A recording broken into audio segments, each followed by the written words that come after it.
Lo que está pasando con Cha, Amanda, voordracht na Comissão Central, se reunião com o Estado tem, houve discussão, e agora que o nos lo vota e a Ruba conhecer o próximo Ombdusman. Nota tur membro do parlamento ta sinta den Cha, da se dá a oportunidade para membro na nota den Cha, hasi pergunta na esta cosita den Cha, nós se aceita realmente discussão anta que da mescos, através sempre da bisa, da tem houve discussão, se a comissão hasi fout, que isso worker, mas destilante se a comissão não não hasi entrevista, há perfil psicológico,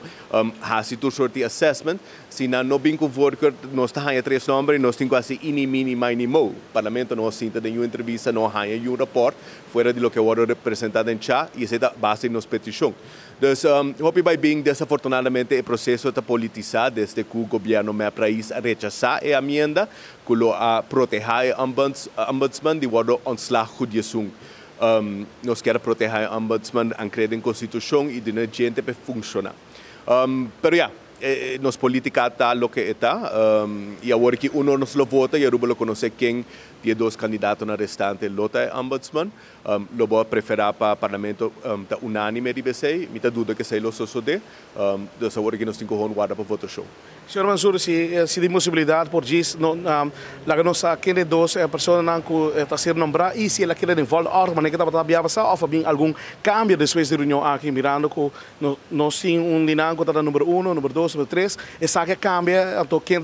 está não? Não, então a senhora Cathy Pascal e a senhora Juraima Bryson, nanta dois candidatos na restante, na queda de ordem maneira voordracht a bem de comissão. Então, essa é a mesma coisa, mas o parlamento está livre para que a pessoa que está pensa que é o candidato mais forte e não necessariamente está